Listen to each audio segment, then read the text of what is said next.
See if I could get the what's in place. June. Add it. Hopefully. No, that shit don't work like that. Hold on, let me see if I can get my other joint to play that. My joint over here. Decent this break joint. See what up. Play.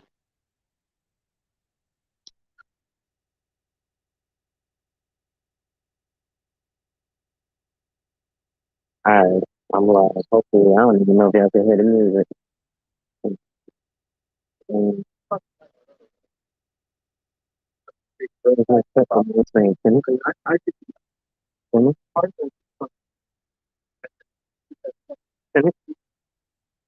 can it, down, down, put it up it, put it, the way it's a good job for that. Boom, boom, boom,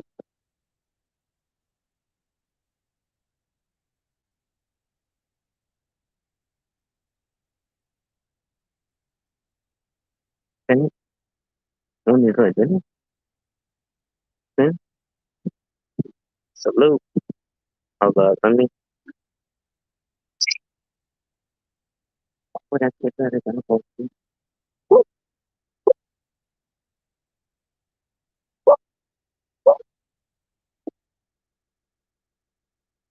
Alright, within 2 minutes now I can talk. Let's go. Get in, fit in, fit in, fit in, fill in, through, let's go. Find you, find you, find you, value. I put inside you. I'm you. You that little bitch, that little bitch, that little bitch, that little finish, finish, finish.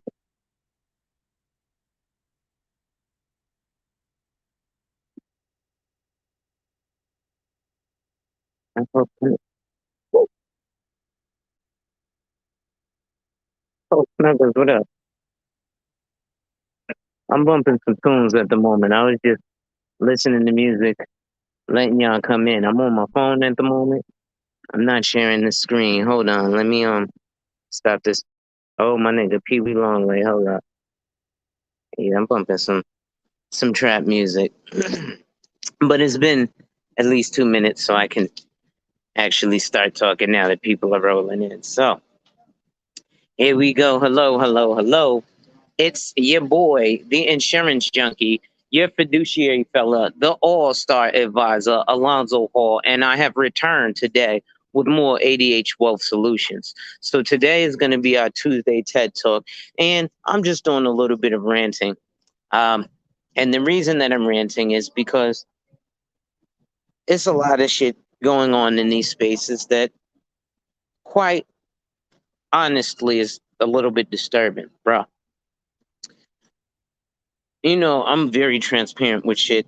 And, when I talk my shit online to your face, whatever. So I had a situation where there was a gentleman I was speaking to yesterday who's in and out of jail. And I'm like, bro, the fuck?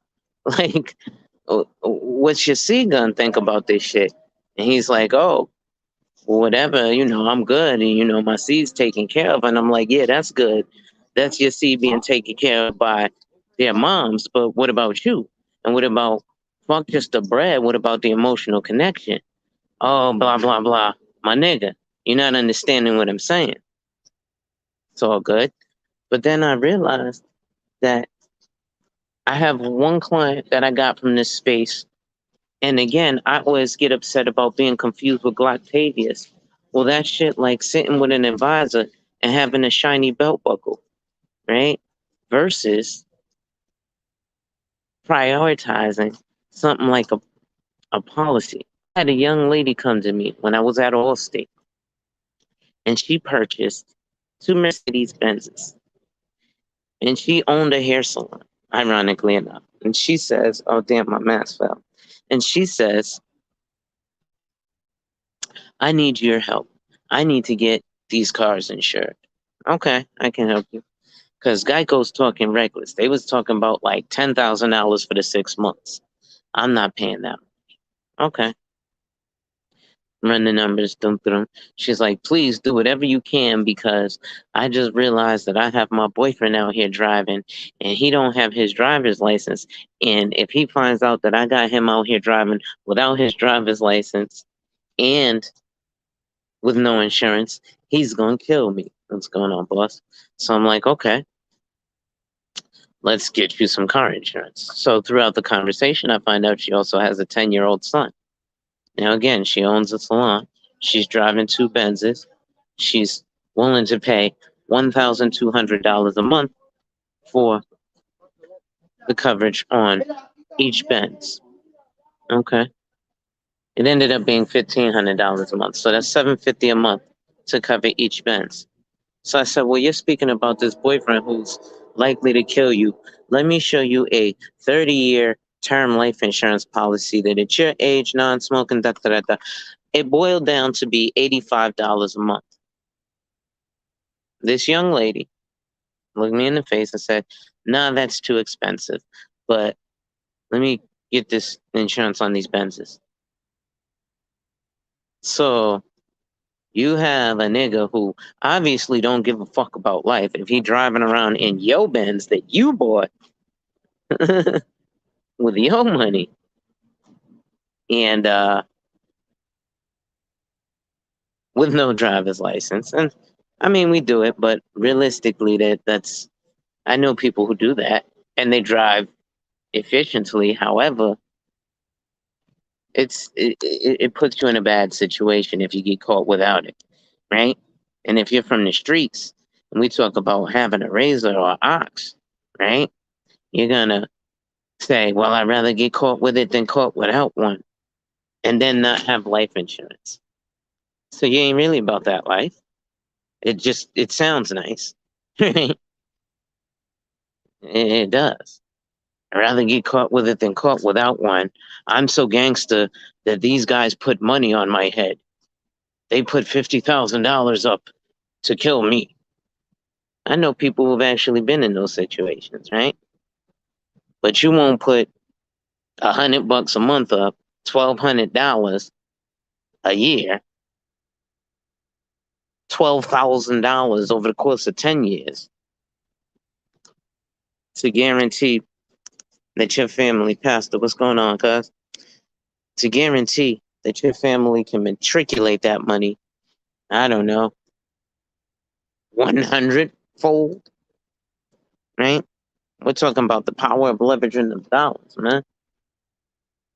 And, like I said, I call out names. I was on Platinum's show, you know what I'm saying?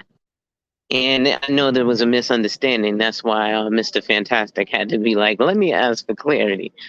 You married? And I had to explain, no, I didn't marry that particular woman. I married someone else. But, uh, you know, perception and understanding is very important. So, I call out names for the reason of getting motherfuckers to come look, to be honest, because I ain't really worried about the internet drama and shit. But it does make for entertaining content, right? So, that's not really my type of rant. So I'm on some TED Talk shit. That female outfit is actually fire. She's got a nice blazer on. That shit's fire. It's like gingham. That shit's hard body. Oh, it's the fall is coming. Actually, I gotta get my turtleneck collection up. I think I'm gonna do this year. I'm gonna do a lot of turtlenecks with my blazers.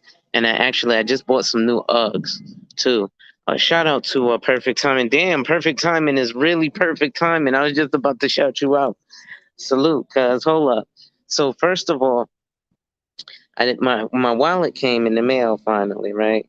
So I got my wallet, and now, thanks to you, damn it, I went and I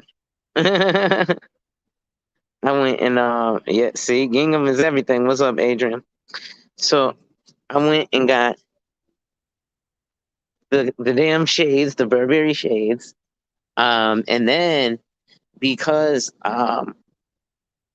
because what happened was me and my mother had been going through some arguments and stuff. So we had recollected a little bit, and we went out to the park and we had a little picnic, and we bought some lunch, and it was me and her and my wife, and we went out to the park, and kind of just had a nice day. And she was talking about when I was in high school, I was a thespian. This is why I'm able to command a room, and I have the confidence to go anywhere and talk the way I talk because I was in theater in high school.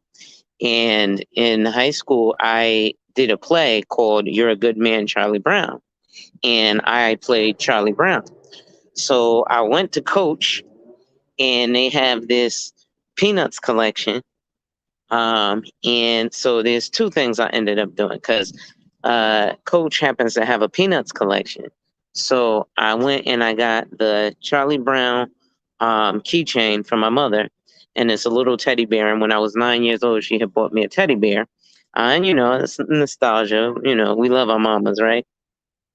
And so I got her All Star baby already.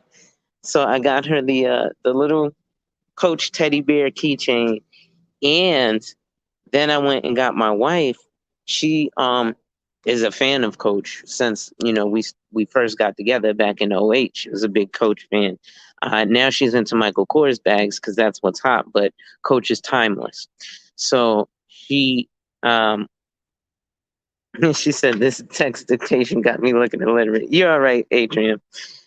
So knowing that she's a Coach fan, if you go to Brooklyn and you mention the name Snoopy, generally everyone will tell you, they'll look at me. At least if you go to East New York, from East New York and from like Bed-Stuy, East New York, and you think of Snoopy, well, there's like two other Snoops, but if you ask about Snoop, you pretty much they're gonna talk about me. So, well, most of East New York, like Pennsylvania Ave area, New Lots, that area by the L train, and then all of Bed-Stuy. um, Definitely ask about Snoop, up on Nostrand and stuff.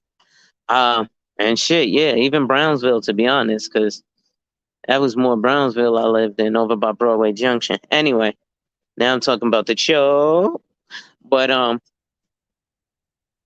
she called me Snoopy, and all of her family called me Snoopy. So they have again the Peanuts collection. So I purchased her this crossbody bag. It happens to also be blue, and it has the little Snoopies on the strap. And then lastly, again, thanks to you, Perfect, we was talking about the Basquiat collection that Coach has. So I decided, you know what, fuck it. I splurged on myself. Let me get something for my ladies. So I went and also, because my mother likes art, so I bought her a black Basquiat collection Coach wristlet. I'm sorry, large zip wristlet. Uh, so hopefully, I mean, Coach isn't the most expensive stuff, but Coach is timeless. So, yeah. And now I'm tight because I went and got myself, oh, also, I don't know if I showed you, but besides that, I went and got the Coach business card holder, right? And now they got one. This is just the classic black leather, right? But now they got the damn one that's similar to my wallet, but it's black, like the Victorinox one I had. If you check on my Instagram, you'll see the changes that I did on my business card holder. I went from Victorinox to Coach, and now I'm tight because the Coach one that I have is not the logo one, and they have the logo one, so I might get the logo one too. The hell with it. How you doing? But anyway, so part of my rant, again, like a lot of, especially black financial advisors who ain't licensed, like so many who would charge you $3,500 for a class. And meanwhile, you look at me crazy when I tell you $1,000 a month for a life insurance premium.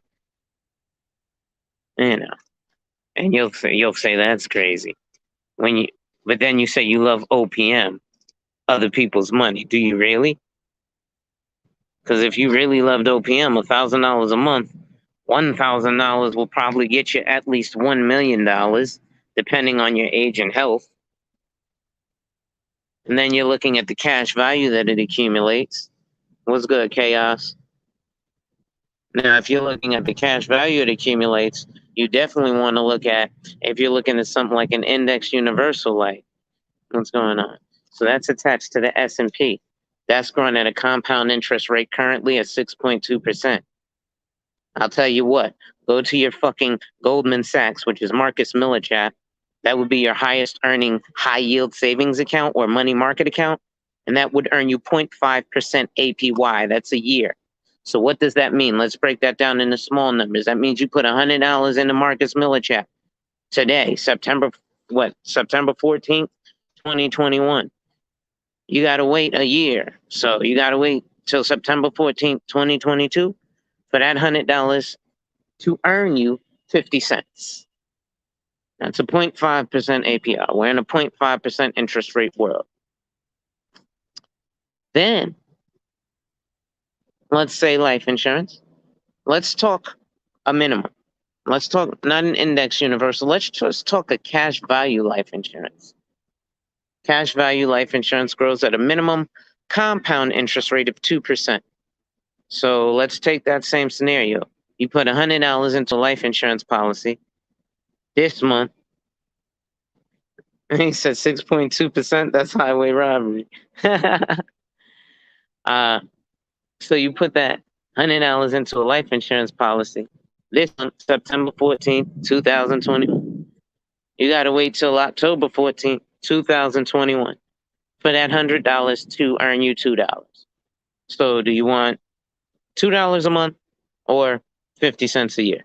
Resoundingly, when I ask that question, resoundingly, what do you think people say? I want $2 a month. Sign here, please.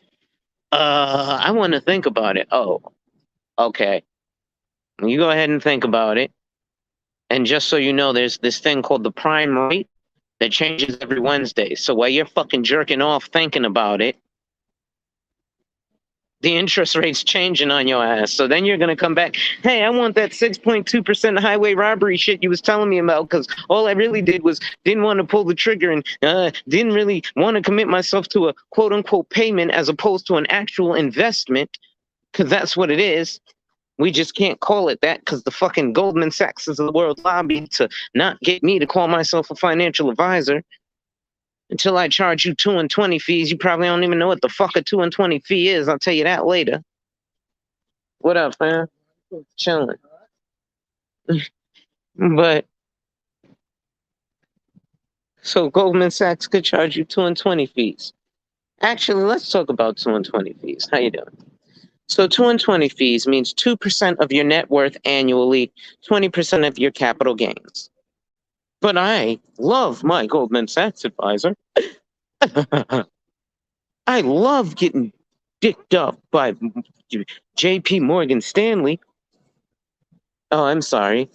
That's Morgan Chase. How's it going? But Morgan Chase is the grandfather of Henry Sturgis Morgan, who created Morgan Stanley. As we know, JP Morgan Chase is Chase Bank. But that's what we talk about when we talk about generational wealth. Look out for my book, Get Rich While Die Trying. The Urban Man's Guide to Generational Wealth. Maybe if I write a book, y'all niggas will listen. But so, that interest rate changes every Wednesday by 12 noon. And that's again called the prime rate. So when that prime rate changes, that changes your interest rate. For example, I did a policy like this in 2013 for a client. And at that point, she was getting, well, she's still getting because life insurance is a contract.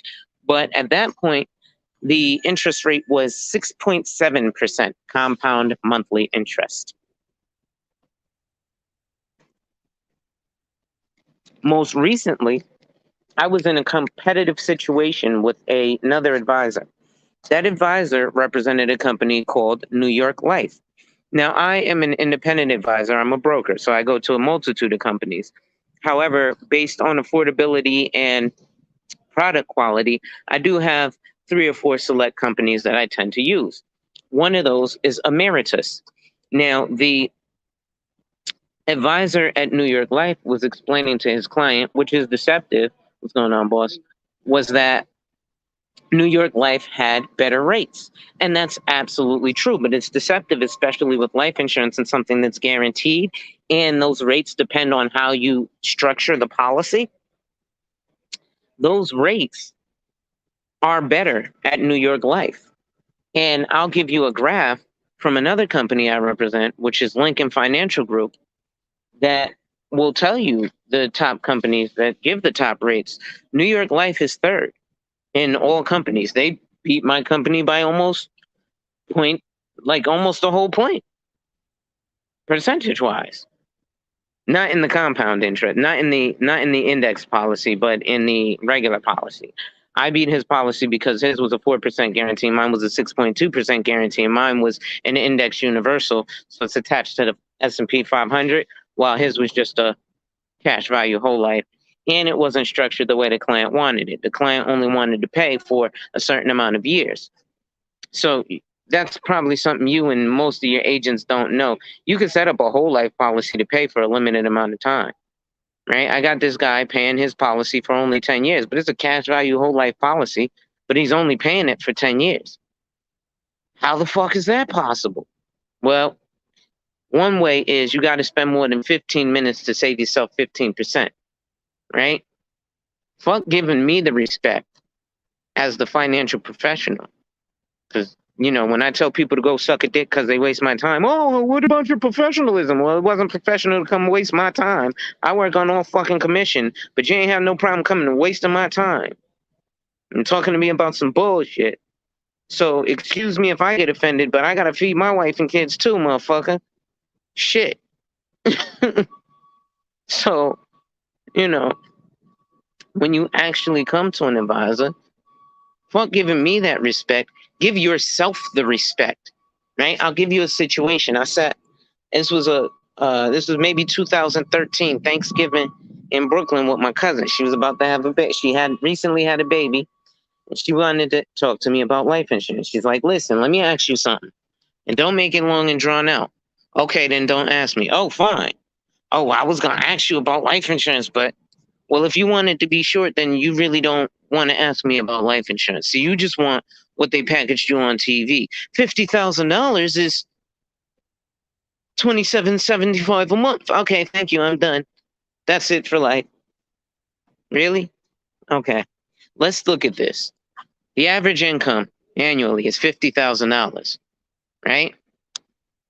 $50,000. The average funeral is $21,000. So if you leave your family, even double your income, a $100,000 policy. Remember, 2 things happen when a person dies: their presence goes away and their income goes away. So if it's a husband and wife and the husband dies, maybe he was the one who took the kids to school in the morning on his way to work, and she picked the kids up. Well, now that he's gone, yeah, that money's gone, but also his presence is gone. So now the wife has to get a job. Oh, but now she also has to find a way to get the kids there. So she's got to get a job that maintains that $50,000 a year that he had, plus more, because now she's got to pay for shit like childcare. Plus, she got to go her ass to work, and maybe she ain't been in the workforce for the last 10 years. But I'm good on your little life insurance. Remember the situation I told you about my boy who died, and I'm going to spit that to y'all in a second. Shit's about to sound like a broken record, but this shit is a broken record. We talk that Black Lives Matter bullshit, and then when I say get life insurance, I want to think about it. Then the nigga get killed, and we got to fucking GoFundMe. If you don't go suck it, man, listen. When I'm sitting here showing y'all niggas for fucking $20, you could leave your family millions, and you waste a nigga like my time? Oh, hold on. Let me explain to you. 2008, 3 days before Mother's Day, I got shot 5 times in front of my mother in the Trayfo. That's Winston-Salem, North Carolina, kicking up fucking dust. I lives this, cuz. There's a reason for this shit. Right? So, allow me to reintroduce myself. My name is Zoe. I had to shoot that up for my man Perfect, because he be He be amping me.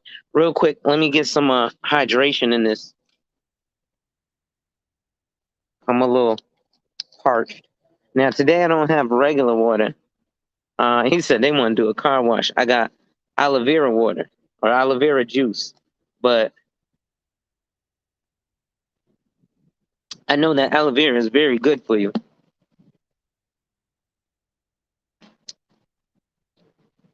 So, I'm a little pissed off, but we all have our flaws. Don't get me wrong. But sometimes you gotta point out them flaws to make motherfuckers realize what the flaw is. You know what I'm saying?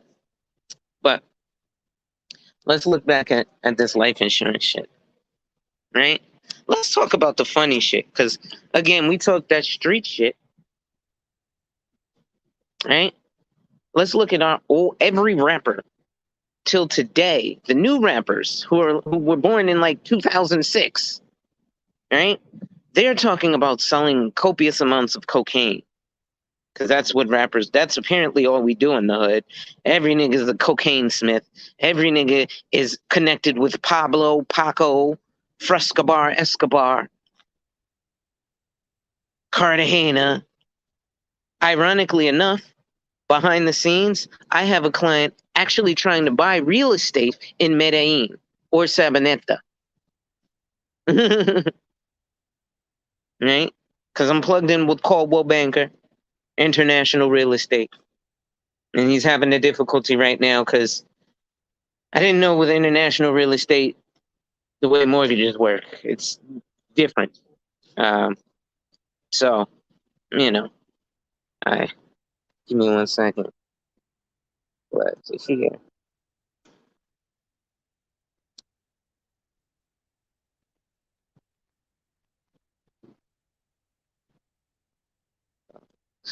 Do want to go shopping.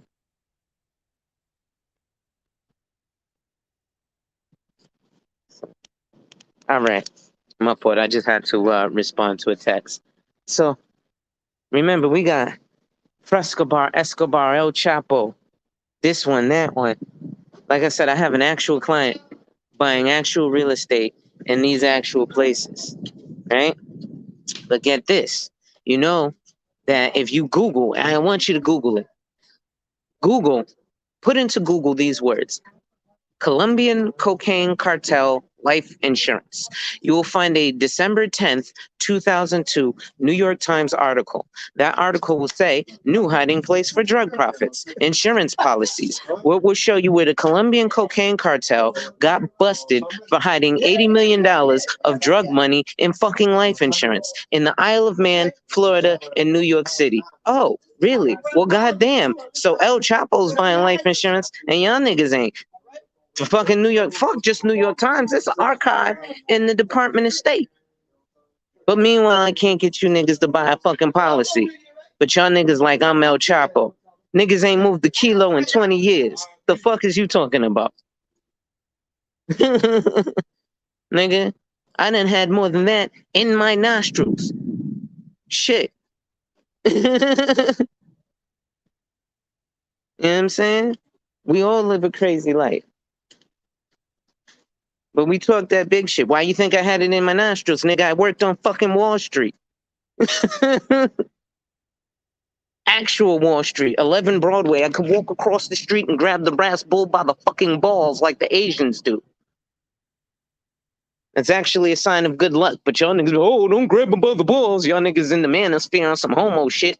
Because y'all niggas too busy dry dicking to even understand what the fuck power is.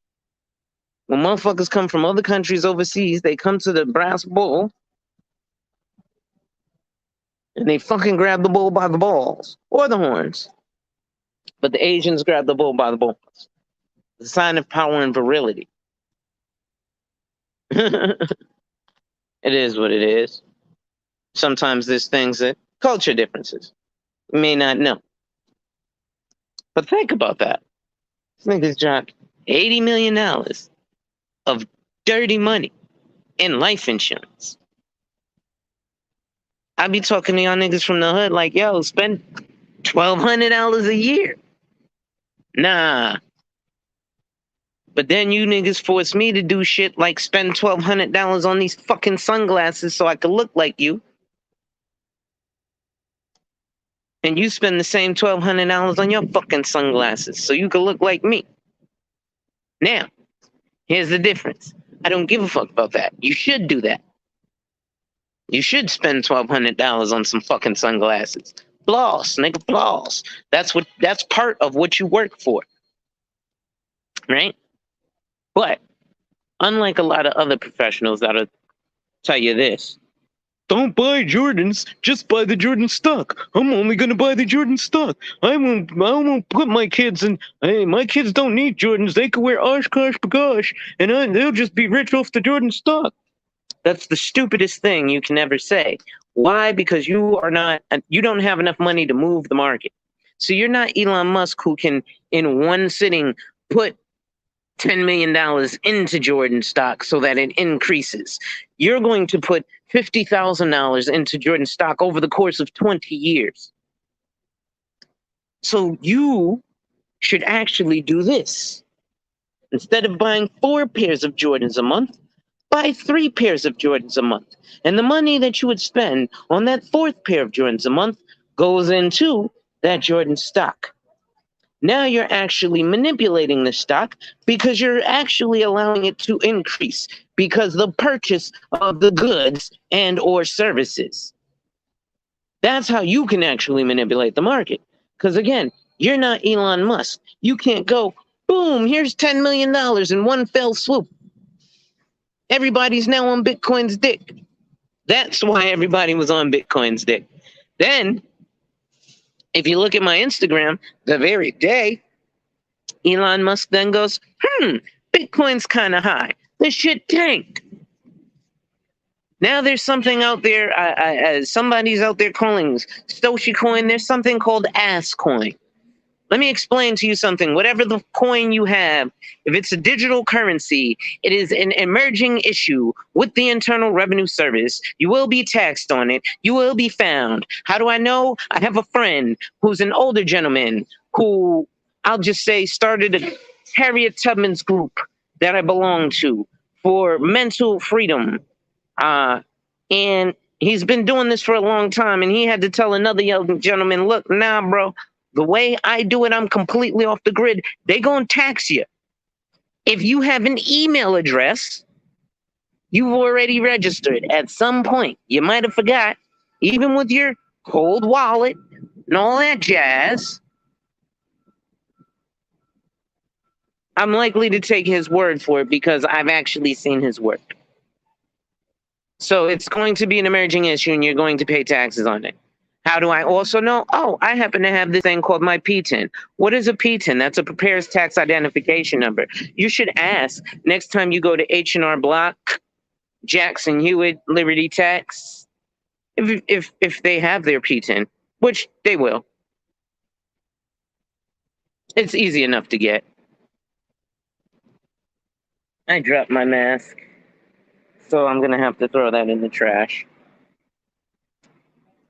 Damn, I've been going for a half hour. I really was just gonna do like a 10-minute TED Talk rant and call it a day. But I haven't gone for a while, so you know, you get that energy burst. I go live randomly. And before we continue, ladies and gentlemen, if you're enjoying my content, make sure you hit that like, drop a comment, and if you're new, subscribe and hit that notification bell so you're made aware every time I release new content. And as always, share, share, share.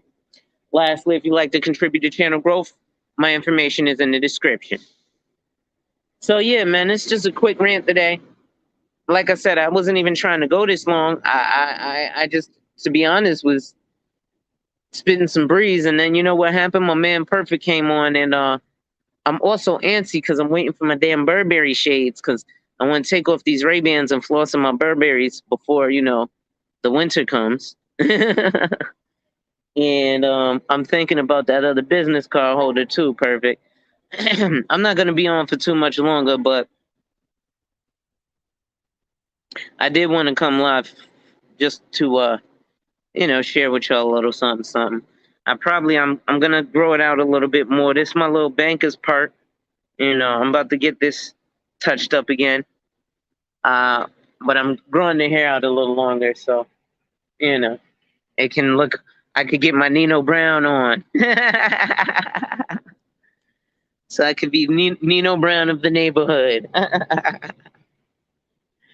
right?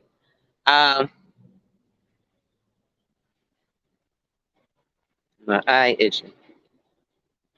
So yeah, guys, I should have brought my phone stand down. I wasn't even thinking. I just came outside, man. It's been animals, but we have. Ooh, my shoulder's hurting. I have something going on outside a little bit, but at any rate, yeah. Like my man Perfect said, they like to do the car wash, man, as opposed to using the life insurance for what it is. Life event policies, man. I can show you how to buy your house. We're talking about earning interest, and then we do things like, I want to buy a house, and then we don't even get an amortization schedule. Well, life insurance actually, if you get a cash value policy and get a proper illustration, it's an amortization schedule. So it literally shows you do X, you get Y. But then the beauty is, who are you paying into on a life insurance policy? Well, you're paying into yourself.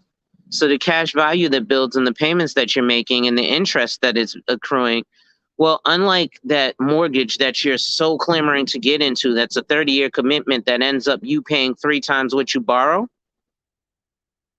the life insurance just ends up compounding and growing and compounding and growing. And hopefully, Toya, if you're watching now or in the clouds, I'm sure you were watching Anton Daniels earlier, and he was talking about compounding. But this is why I love when people talk about those things, but I hate when they're not a licensed financial professional, even if they've worked in banking or worked in the bank. That's some different shit, because the bank throws you off. Like a lot of people keep saying a Roth IRA is after-tax dollars. That's a traditional IRA. A Roth IRA is just like your 401k. It's pre-tax dollars. So when it annuitizes, you get taxed and fucking regular income tax. That's why you end up going back to motherfucking Walmart being a greeter, because you didn't plan for retirement properly. A way you can do that actually is actually use a cash value life insurance policy. And then when you take that cash value life insurance policy at 65, 70, because your kids are grown, so you don't need it anymore, at least that much, you just need a fucking burial policy. You can take the cash value that you've built up over the last 30 years, as opposed to the equity you were going to build into your house, even though the average American, according to the CPAs, refinances their house within the first 7 to 12 years. So you restart a 30-year commitment, and the average person who closes on a home in America is 52. Mortality rate is 78. So what's going on, Chief? So you're giving yourself, you're fighting to a commitment that you're never going to pay off. Because you're never going to, first of all, at 52 is the average American who buys a house, commits himself to a 30-year mortgage that you're end up paying triple. What's going on, boys? I see you got some work done today, huh? I found the bag of polo shirts. Uh-huh. Do me a favor, Chief. Yes, I can. I don't have any cash on me right now, yes, but next time I'll try to look out. Yes. But what you did for my cousin was appreciative. Yep, okay. And if you would find some circles and hand out my business card to some places. I'm a financial advisor. CJ Wealth Solutions Group? Yes. License. What kind of business? Yeah, I'm a financial advisor, so insurance and investments, retirement, all that. A financial advisor. So the people, when you're doing things with your finances, you're like a consultant. Yes. I got to keep that in mind. Thank you so very much. No problem, brother. You have a good one. If I could bring you some business, I will. I appreciate it. Now, you're Monday through Friday? I'm 24/7. 24/7. So see, then after hours, books, you give me ready? They can. So, what about debt consolidation? So I work with all of those things, but I was going to say, because I need my debts consolidated. I'm in the 3 credit agencies for bad credit. I don't want to file bankruptcy. It's really not that much. I've been in there for years because I let things go. I wanted to get all my files from Equifax, TransUnion, and the other place. I can't think of the other one. Mhm. I want to consolidate my debts and pay on them. So you're the man to see. You can definitely give me a call and we'll schedule something. Thank you very much. Now, is it by the hour you work, or by the job itself, or how? Well, it varies. Generally, I do work by the hour. By the hour. And when you give me a call, I'll send you a link so you can actually I schedule don't your have own a time. phone. It would have to be an in-person thing. Yeah, that's not a problem. But to come and see you, There is a fee, yes. Would I ask how much the fee? It starts at $40, but it depends on Got you. You got it. No problem. And your first name? My name's Alonzo. Alonzo, it's a pleasure. Anthony Proietti. Okay. And I got to do this. And I was thinking about a consultant, consolidation. I thought consolidate. I want to get that. I want to get a nice fat credit card. That's I all I can understand, tell brother. you, Alonzo. And I'll be in touch. All I right, don't Anthony. know exactly what. I'm just starting a new job tomorrow. Congratulations. Maybe tops anywhere between the next 2 Mhm. to 6 weeks. I'm gonna be getting a hold of you. I'll be looking for see you on the other one. No problem. Thanks. Take care. Thank you. So yeah, ABC, right? What's the movie? Geez, I can't even think of the movie now. Uh, fuck. What's the name? Glenn Close. Geez, I can't think of the movie. Uh Fuck. That's gonna bother me all day now. But you know the line. ABC always be closing. So anyway, um, shit.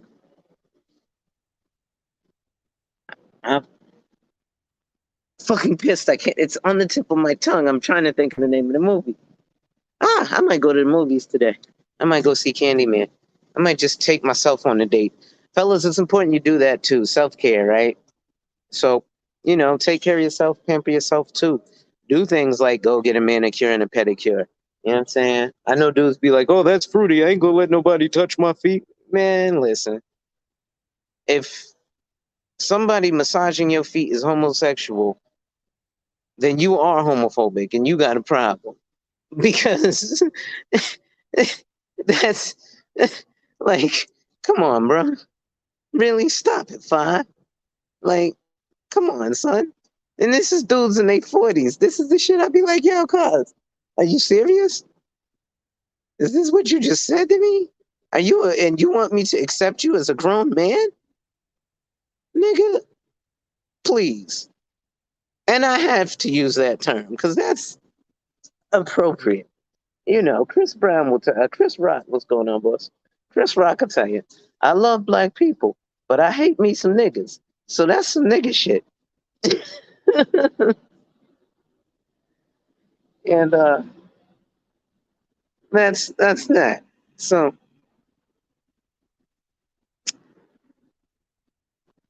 I as I was saying, man, back to this life insurance shit.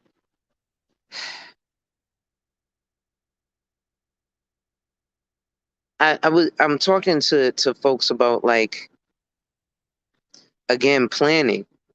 And again, you can use that life insurance policy to purchase a product and put all the cash value into that product and have it pay you X amount of dollars a month every month until the day you die. So what's going on? Again, that mortgage, if you look up the textbook definition of the term mortgage, it means payment till death, meaning you will be clamoring to make a payment till the day you die, because that's what a mortgage is, payment till death. That's why mort is in it, like mortuary or morbid or morgue. So, mortgage, payment till death. Well, prior to, there was something called the pension, which was a payment till death. And insurance companies realized that you fucks that are octogenarians, like Jim Crow Joe Biden, are still alive and still getting paid on these aleatory contracts and sucking up stuff like Social Security. So millennials and people like me who are 45 and under are going to have to work till we're 70. So, not to be morbid, but we kind of want you motherfuckers to hurry up and die so we can enjoy some of our twilight years. Hopefully. I know it sounds morbid, but again, it's that resources shit. Just like I belong to some pro-black places, and they say I think very Eurocentric, because I say if y'all niggas want to keep your motherfucking $7 lattes and Mercedes Benzes, we gotta go kill motherfuckers in other countries. It's called resources. It's just the actual facts of the matter. That's what it is. If again, I know y'all like y'all BMWs. I see every dude in the hood, he won't buy life insurance, but he got a fucking G-Wagon. There's a $130,000 car. And you niggas will talk to me about $100 a month is too much for life insurance. Yeah, we gonna go there. Let's talk about my boy in Detroit who put on Cash Dow because he had a fucking magazine and all that shit. Flossed out, popping. Rest of dead. I sat with him 2 years ago. He had a at the time 17-year-old daughter. How you doing? 17-year-old daughter. He purchased a home in Detroit, Michigan. He worked at Ford Motor Company. Just purchased a Ford King Ranch F-150, which probably cost about the same as his house. And had this high school age daughter who was going to graduate from high school and obviously go to college. And he said to me, okay, yeah, I like this life insurance shit. That's cool. And I said something simple, $100 a month. Because I know a lot of y'all don't understand the value or power of life insurance. All right, cool. So $100 a month at 50 years old, that shouldn't be a taxing bill. My nigga, you sitting here wearing Gucci and fucking the latest Jordans, the gold Jordans, and this nigga, if you don't spend $100 a month on fucking life insurance, I'll stab you in the neck. Like I said, I didn't get shot 5 times in front of my mother for no fucking reason. I almost lost my life running around like a fucking chicken with my head cut off. So if I can teach the next man, hell yeah, I'm gonna teach it. And maybe some harsh language, well, does harsh language really matter when you're fucking crying and you have no way to pay the mortgage because you didn't want to hear me say a curse word and somebody might worry about your professionalism? Fuck professionalism when you're not passing down generational wealth. When you say shit like Black Lives Matter and niggas like Warren Buffett, he's too rich, so this ain't gonna get out there, said, well, if black people really wanted Black Lives to matter, they'd get more high face value life insurance. So big billion-dollar insurance company owners like me would step in and say, hey, police, you want me to keep donating to the policeman's ball? Stop killing niggas. Which, yeah, I think it's a game. So, again, that $100 a month that this dude went and spent on life insurance, he goes, I'd rather put that into, it was either Dogecoin or Bitcoin, but we belong to this other Facebook group where this dude is getting money on Robinhood and shit and charging niggas $10 to get in. I'm a licensed financial advisor, but fuck what I say. But, they're paying $10 to get into the homie's Facebook group so they can listen to him and tell him what he invested in Robinhood because he's making money. Nigga, a clock is right 2 times a day. So yeah, you might make some money off of what he told you to invest in Robinhood, but you stupid fucks don't even understand why when the licensed life insurance agent from Mass Mutual, whose YouTube name was Roaring Kitty and Reddit name was Deep Fucking Value, all he was a licensed life insurance agent with Mass Mutual. He got tired of being screwed of commissions and dropped the bomb about AMC and GameStop and made $48 million, said, fuck Mass Mutual, I'm out. Right? But you guys don't understand why Robinhood stopped you guys from actually purchasing more, because you're not purchasing on the open market. You're not an accredited investor. That's another conversation we'll have in the future. But there's a difference between an accredited investor and a regular investor in the way that you get taxed and the protections that you have and in the investments that you're even able to get into. Right? I know dudes be talking that big shit on YouTube. Oh, we're an investment club. So I went to these dudes. One of my dudes he's from New York, like me. So I was actually on Wall Street. So when I said to him, I said, listen, it is 5 dudes. And listen, on this internet shit, y'all niggas be talking a big game. So I'm like, oh, these dudes must have some bread. Let me hop in the game small time with them because, I don't have much AUM. I only pulled in 115 of rollovers last year. That's not a lot of money. It is for the HUD, but in that, people do that in one transaction in my field. So you know, I it's it's difficult, but it still almost qualified me for the MDRT, which is the top 1% of financial professionals in 75 countries. But I digress. But so so what I said to them was, yo, let me get 50K. It's 5 of y'all. I'm figuring y'all got 10 bands each. We talk big shit on, I got my own LLC. Because niggas love having an LLC without even 60K worth of assets. Because your CPA is just charging you fucking money and getting you ripped off taxes you don't even need. Just like I go to this fucking bank around the corner, and the actual people who work at the bank, and this is why I say when people work at the bank, they shouldn't do that shit. Because they won't even allow me to open my own fucking business account because they keep saying, you need to get the trade name. Bitch, I am the trade name. As a licensed financial professional, I can walk into the bank. This is why I opened an account at Chase Bank in New York. I opened a holding account. I called it Alonzo Hall's Holding, DBA Alonzo Hall. I don't have to call the fucking state and pay them $125 for shit when I show you my fucking social security card. So the people who actually work in the bank don't even fucking know that. But I digress. What's up, cuz?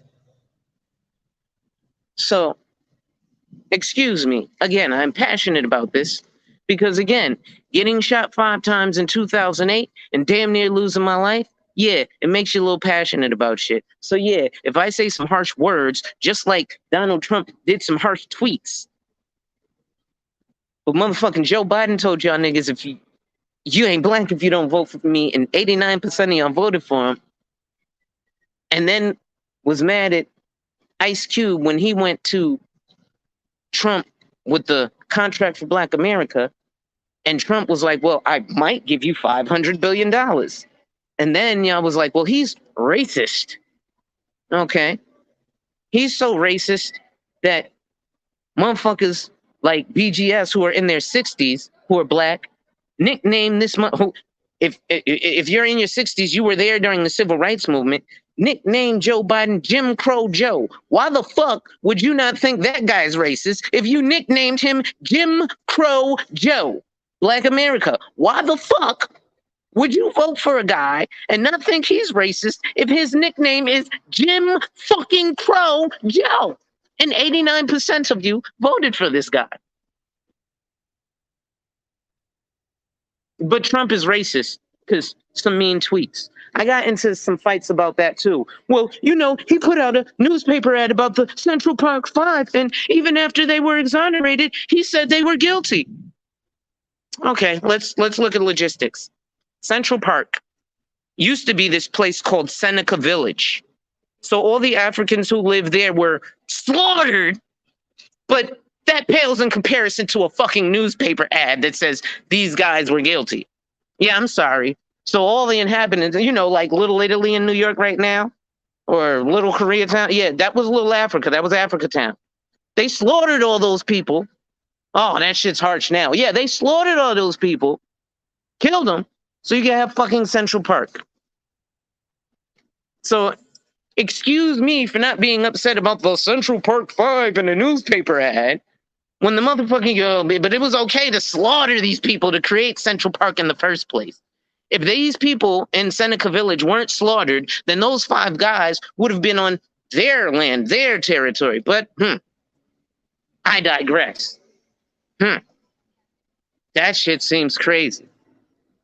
That newspaper ad. Oh, how dare you put out a newspaper ad when all the black folks, y'all niggas thought they was guilty too.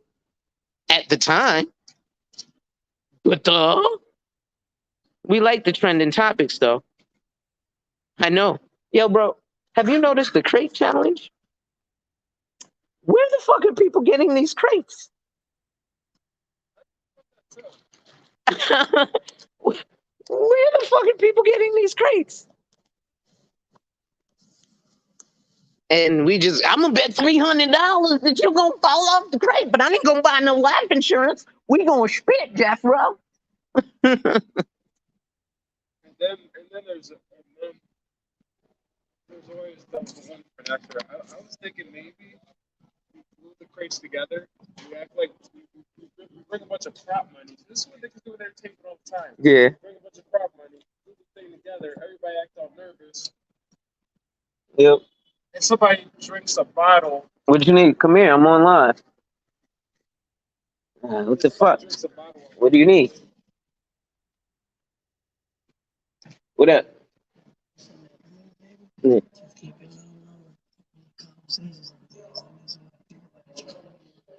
Who? Fuck up, bro. I got you out across the streets. Listen, man.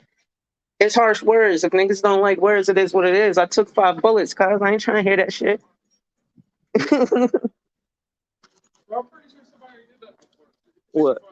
It seems like an impossible challenge, and I feel like it's been written down. Yeah, man. It has got to be. How did somebody know something up there? Crates are stuck together. Man. Man, listen. I feel like it's a new way too. You make something, you make a challenge that's impossible. Mm-hmm. And the only way to beat it is if it's rigged. If you rig it, yeah. Oh, do you mind getting on camera? I don't have you on camera yet. Okay. So this is one of my young gunners. How young are you? 27. Young brother, go ahead and introduce yourself. My name is Jeff. Some people know me as After Class. All right.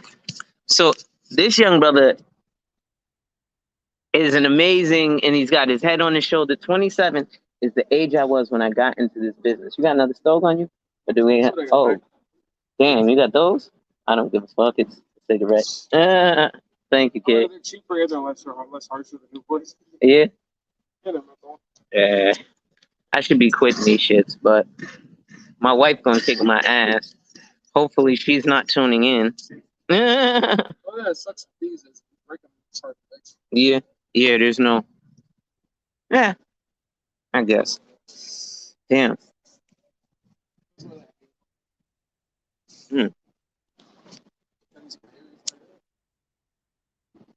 And this fella is also at Aries too. And get this, his birthday is 10 days before mine, but he's 10 years younger than me. That's crazy. I found out when your birthday was the other day. Yours is 10 days before mine. So I'm actually the last day of Aries. Technically, they moved it to the 19th or the 20th now, but the last day of Aries used to be the 18th. But now I think it's the 20th. But at any rate, so a lot of this shit, dude, it's damn, I've been going for damn near an hour. Whew. Shit's crazy. So again, shit's real, bro. It is what it is. And life is life, you know. So again, with this, actually, I got to finish the story with this dude who worked in Michigan, sat with me at the age of 50, and decided to put, again, that $50, instead of paying $100 a month on life insurance with a 17-year-old daughter, a brand new house, and a King Ranch Ford F-150. Kawapi, what's going on, brother? Chilling. I'm just sitting here ranting, you know, it's TED Talk Tuesday. I've been going for an hour, and I didn't even expect it. I was just going to be doing this for 10 minutes to check in, but, you know, I get the going and we get the going. And, you know, I got the young boy in the building. He got a good head on his shoulders. You know what I'm saying? He got the shiny belt buckle, but he's got substance on his brain. You know what I'm saying? Like I said, it's good to floss with the shiny belt buckle. Like I said, tax season, I'm going to floss on y'all with a Lexus, right? A used Lexus with 120,000 miles, but it's going to still be a Lexus. We got to crawl before we can walk, right? I can't afford an actual Lexus if I only pulled 115K worth of commissions last year. And well, I get 50% commission. So I only pulled 115K worth of sales last year at 50% commission. So that's that's not a lot of money. That's average salary, 50K. And I'm short of that this year, but we got 3 months to go. So hopefully I'll put it at least another 115 this year. But that shit's not easy. But so, and conversations like this are part of the reason I don't put in 115K. Dudes like my boy, again, God rest the dead. So again, he lived in Detroit, Michigan. he put on rappers like Cash Doll in his magazine, and he decided that $100 a month was insufficient for his life insurance. Not that it wasn't, but that it wasn't worth life insurance. So he'd rather put $50 a week, aka $200 a month, into, I believe it was Dogecoin. No problem. What's up, y'all? Invest in your investments. However, he then, 2 years passed. This year, 2021, earlier, his daughter's 19. He still has a mortgage because it's not like he paid off the house cash, especially working at Ford. It's not like he was the CEO of Ford. He was on like the assembly line. So he still has the mortgage. His daughter's now graduated high school. She's going to college. He died this year. I believe, unfortunately, due to complications of the virus. I will have the documentary out in a couple of days. Hopefully, I had to push it back. All right. That's all good. I understand, brother. So he dies this year. And then on Facebook, she put out a GoFundMe for $10,000. So what does that tell me? Well, let's look about estate planning, because life insurance is about estate planning. It's not just about when I die, somebody gets a check. So he died. Now she's college age and has to put $10,000 GoFundMe on Facebook. So he obviously didn't leave her any life insurance to pay for his funeral. So now she's 19 and she's inherited a house. I mean, the debt of a mortgage. And she's inherited a car. I mean, the car note. And even if she sells that car cash on the market real fast, even at 100 grand, he's likely not paid the $131,000 that a King Ranch Ford usually costs around before all the bells and whistles. But, you know, $100 a month on life insurance with a $900 a month car payment and at least $250 a month on full coverage car insurance, you know, we got to have those things. Now, if that King Ranch Ford was to make money, it makes sense. So he goes, okay. She's dead. I mean, he's dead. So now she is left alone with a mortgage, a car note, and to go to college. Do you think that $50 a week in Dogecoin? Oh, because she doesn't know the key. So she can't even get to that $50 a week in Dogecoin. And we don't know the interest that was going. And she'd have to sell it on the open market today. So whatever it is today, and Bitcoin's been taking a beating, it's down. So where he was when he was alive, because what happens is when a person dies, I'm explaining this to you now. I'm supposed to be explaining it to my audience on YouTube. So what happens when a person dies and their estate is going past, right? Let's talk about things like stocks. People think you can just bequeath the stock to people, even in a trust. It's not that easy. The stocks themselves have to be liquidated. So they're going to be liquidated at the market price of wherever that is within 6 months of the decedent. So whenever 6 months you die, they'll sell it at the strike price, which is usually the lowest price at that time. So yeah, let's say when we were talking, he was amped about Tesla because Tesla was about to go to the S&P 500. Even though the life insurance policy, the S&P 500, the index universal life I talk about, was attached to the S&P 500 for the last 120 years paying dividends. But, you know, fuck that little life insurance. Right? So thank you for the stoves, but these shits burn fast. But that's what it is. I'm going to have to give you some money. Yeah, I got to give you some money, kid, because I'm smoking all your cigarettes and shit. No.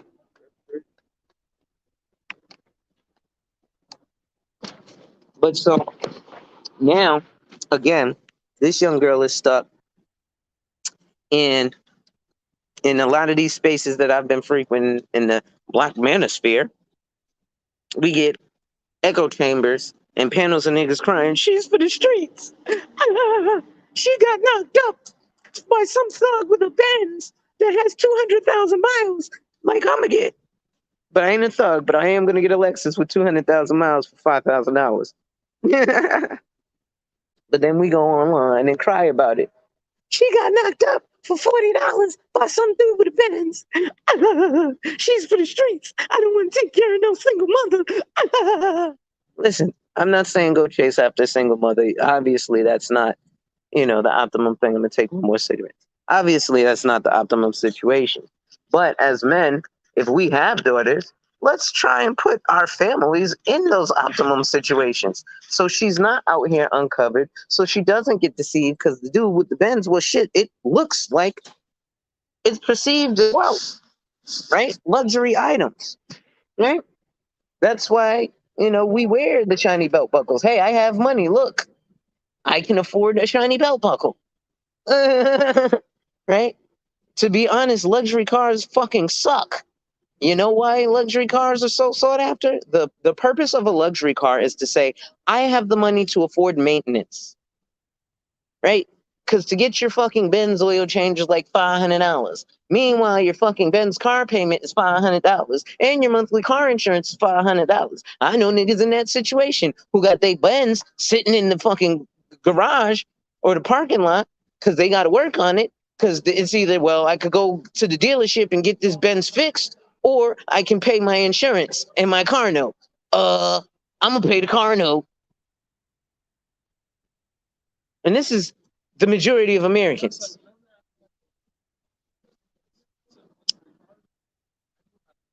Mhm. Yeah. Listen, I don't know shit about cars. I'm not about to pay, like you said, our bill, like to fix that costs so much. Like, Listen. really, like I gotta pay for the expensive ass insurance. Yeah. Yeah. Listen, That's bad enough. I'm going to do some real live nigga shit.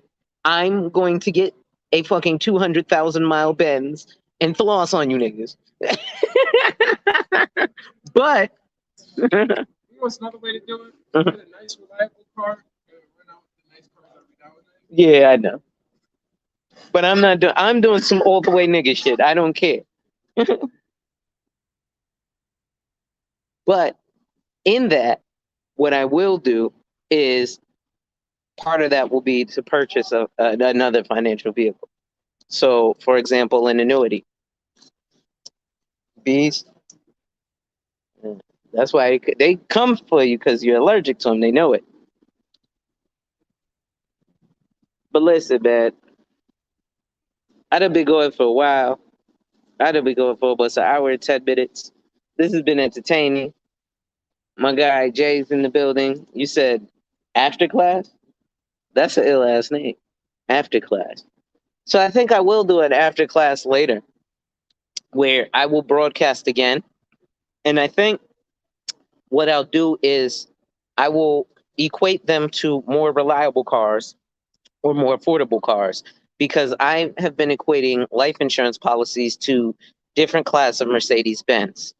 For example, an A class is a term life, a C class is a regular whole life, an E class is a limited pay, and an S class is an IUL. Right? So these are all different types of life insurance.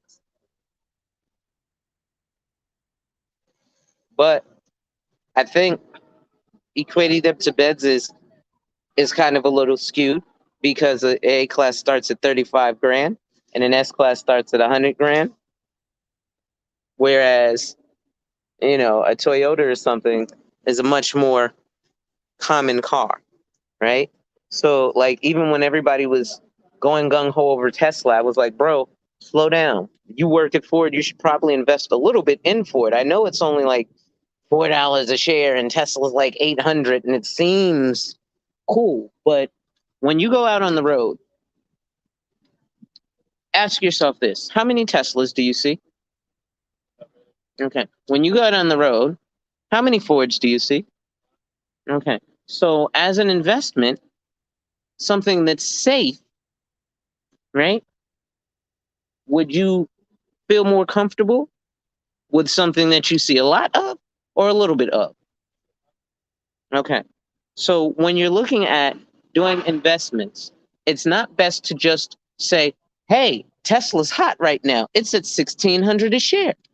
Let's go, Tesla. Yes. You should have been on it when it was like, oh, Tesla's 40 cents. Now people are like, well, Dogecoin is 40 cents. You better get on it before it's $1. And now Dogecoin is $2.75, but it's not, it has no utility. So it's a lot of these coins are puppet dubs. No, with that, you have to be patient, because that shit might blow up. But it's not going to blow up if it just if people are just focusing on it. Right. But the minute when it starts, you put all that money in cash. Now, a year later, it's not going to sell it a year after. Now it's just worth 500 in the bank. But now, but you want to give it all up because everybody's saying, oh, it's trash. Yeah. And that'd be the time where everybody fucks up. So the It's way like that Bitcoin. How long was people talking shit about Bitcoin? forever. A long time ago. Yeah. And then it got up to like the tens of thousands. Like it is now. But it was like 200. Cheaper than that. Shit, Bitcoin was dirt cheap. It was pennies, but it has a utility. It actually works on the blockchain. Whereas Bitcoin, But at one time, Bitcoin wasn't a thing. yeah, Some people got rich that piece of right, it's like, if it works, it works in the future. right, Because there's not really work for it, in the future. that it is. But part of that is to enjoy part of your financial today. So what I help you do is identify and protect your lifestyle, right? But part of that is you are going to enjoy some of your financial today while building for your financial tomorrow. Does that make sense? Um, I'm still human, man. Right? These shits are good. I need to go have me another J. That's what I need to do. But so things like, I make jokes, oh, the shiny belt buckles. Nah, dude, that's why I'm gonna do some nigga shit and buy that 200,000 mile Benz. Because part of that is, yes, you should floss. And part of that, I was like, oh, those J's are fire. I wear kick around sneakers. I'm not into sneakers, but shoes, I go in on some shoes. You know what I'm saying? So it's all about perspective. But when you're looking at investment styles, you want to look at things like exit strategy, right? So a lot of people don't understand what their exit strategy is. Are you familiar with what an exit strategy is? Exit strategy? Okay. What do you think that term means? I'm taking it as how to get out. Very good. Now, when I speak, I'm speaking on a third grade level, so it may feel as if I'm speaking down to you. I'm not. The reason I'm speaking this way. No, yeah, you named it exactly. I'm just giving you a clarification that when I speak, it may seem that I'm speaking on a third grade level or speaking down to you. I'm not. I'm just making sure that we both have a clear, concise understanding of what I'm saying. Does that make sense? Yeah, like give me a dumbed down version. No. I'm letting them know. I'm educating the young boy. He's 27.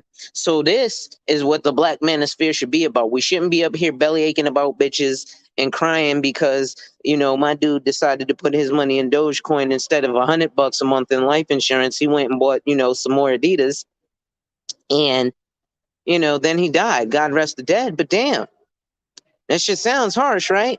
But what's harsher, the sound of the shit or the fact that his daughter's actually in this situation? It's like, for instance, some of my people, they were telling me, encouraging me to buy more clothes.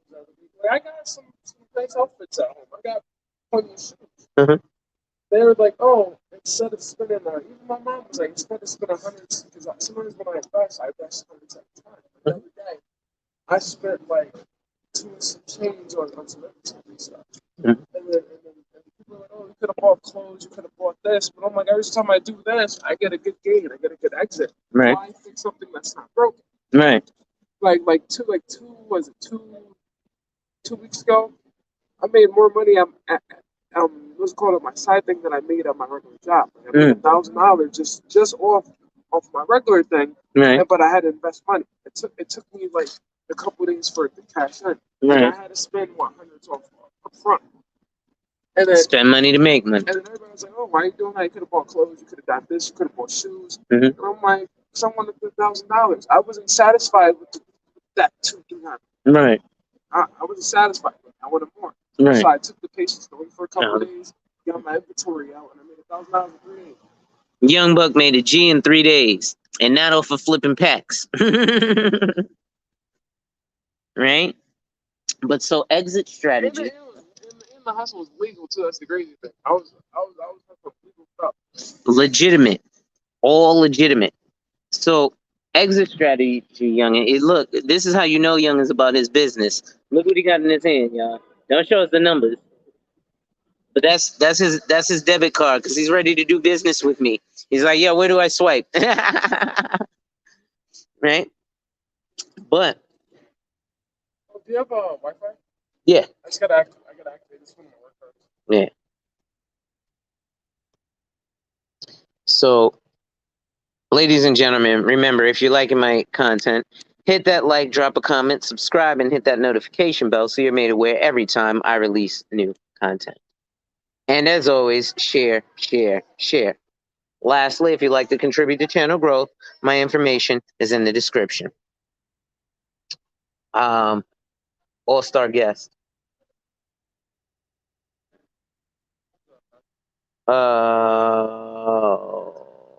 Downtown. All lowercase, I believe. Yes, the guest Wi-Fi. What's up, boss? Long time, man. Yeah, I can't complain. You know, living life. That's all we can do. How you know what? While I'm at it, I'll show you what I'm doing for 11 nowadays. Give me 1 second.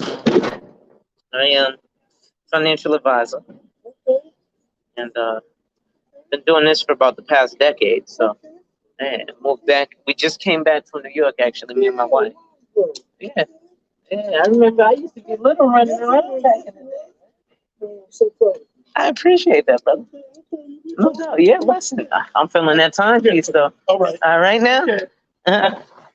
Hey, we back in the building. So, exit strategy, young, is basically that's how you're going to exit. How you doing? The investment.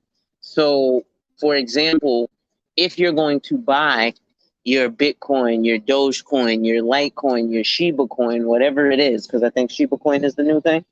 I haven't really bought. I bought coins sometimes. I'm more so like I like to buy like because I'm almost stuck at time. I like to buy like the physical stuff. You buy like TV. It could be a TV. It could be a game system. Anything popular. Look for that lower value price, and then just get it off before the price margin go down, or wait weeks and have to send an inventory until the price go up. Okay, that makes sense. You have put me on to some stuff. Actually, I thought of a nice side hustle now that I can use. I'm definitely going to use, and you put me onto that, youngin'. I forgot about all this technological stuff. I'm an old head millennial, so you know we be. How do you work this InstaSnap? Is it the face chat or whatever? You know what I mean? So how you doing? So like selling phones, I would say in the past week, I made more money doing that than selling my life. Selling in the past. Yeah. See, he's been there, y'all. Well, phones is definitely, dude. You can make more selling a phone in one transaction. I was selling iPhone 12 Pros. Oh, so you was making more money in one transaction than most dudes do in a week. So yeah. Yeah. Trust me, I know. Anyway, I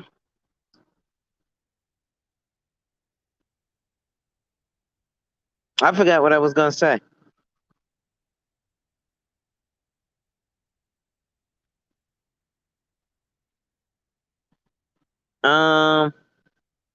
Well, oh yeah, so we were talking about the exit strategy. So if somebody is investing in a coin, and it's good to invest in physical items, but if somebody is investing in a coin, the easiest way to exit is to know what your exit strategy is. What's going on, Sheed? Actually, you know what? Let me send an invite out and send out an invite to some people on text so they can find out that I'm live, actually. Because there's a couple people I'm live. Yeah, I'm gonna send this to a couple fellas because I want y'all to have this conversation actually and see if live, if you wanna hop on. And let me send this. And Sheet, I'm gonna send it to you too. Because if you wanna hop on, I'll definitely let you hop on. Thank yeah. Actually, let me send this to my other guy too. Live if you want to join.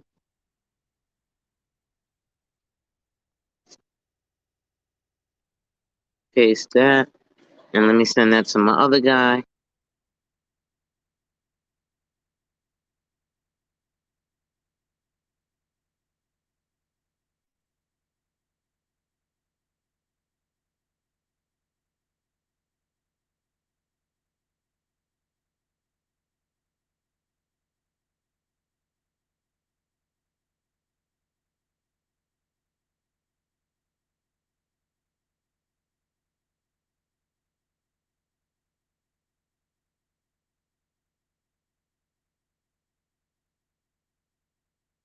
Facts. So I did just send out the invite. Let me just send it through here actually. Post a comment. Okay. So anybody who wants to come in can feel free to come in and definitely speak. So right now I'm actually talking about the exit strategy, like I said, with an investment. And so that's the time horizon as to with which you feel you can exit that investment. So you'll say, I want to be at X amount of, I want to double my money. So at the point that my money is doubled is where I want to leave the investment. And, you know, if it's more than double, cool. If it's less than double, I'll stay in until it becomes double. But I'm not going to sell it off. But I also have a time horizon. So that time horizon may be short term, like 1 year, or long term, more than 1 year, because investments go in short and long term. So when you're talking about short term, you're talking about 12 months or less, what's going on. And when you're talking about long term, you're talking about 12 months or more. And that's an exit strategy. Most people don't have an exit strategy. They just go, I'm going to buy me some coin. Okay. So now you got you some coin. What you gonna do with that coin? We gonna spit, or you just gonna wait? Then it's gonna go up and down and up and down. And you're gonna be like, damn, that coin took a hit. I'm mad. And then somebody's gonna do the AMC shit, and you're gonna be like, damn, I sold my stock right before, all right, bro, right before it was popular. And then bam, oh well, no. Listen, you gotta have an exit strategy. So you can't be mad if it was more than, you know, if it explodes after you sold, if your exit plan was to be there, right? But most wealthy people go into the stock market not to accrete or gain money. The reason wealthy people go into the stock market is called preservation of capital. So what does that mean? Well, we live in a 3% economy. A 3% inflation economy. So what does that mean? That means that sitting your money in the bank, it becomes worth less every year. If you put $100,000 in the bank in the year 2020 and let it sit in the bank until the year 2030, because of 3% inflation or the weakening of the dollar. So the dollar this year, or the dollar in 2020 was worth $1. The dollar in 2021 is worth 3% less. Therefore, the dollar in 2021 is worth 97 cents. So in 2030, that $100,000 has 50K worth of spending power. So the wealthy don't get into the stock market so that they can go, oh, fuck, Tesla's up. Yeah, you know, they're getting into the battery operations and SpaceX. They've been, you know how many people been doing fucking batteries? And SpaceX, Virgin Mobile been doing that. Yeah, bro, can I pull 2 more cigarettes off of you? All right. He said, yeah, I finally activated my card, so now I can get a heads up. I'm gonna let my shit grow in and probably get one next week. But oh shit, tonight, yeah, we gotta get you a full leather, cuz the wallet. That you should put now. Just good leather. It doesn't have to be shiny name brand. Salute, Rob. What's going on, brother? So yeah, man. That compound interest is a beautiful thing too. But again, so you're looking at your exit strategy with an investment, and wealthy invest to preserve capital so that $100,000 that they put away in 2020 is still $100,000 in 2030.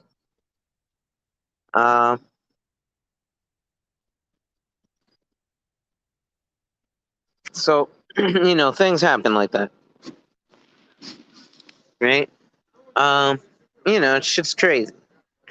Damn, I've been going for almost an hour and a half. This shit's crazy. I was only supposed to go for 10 minutes.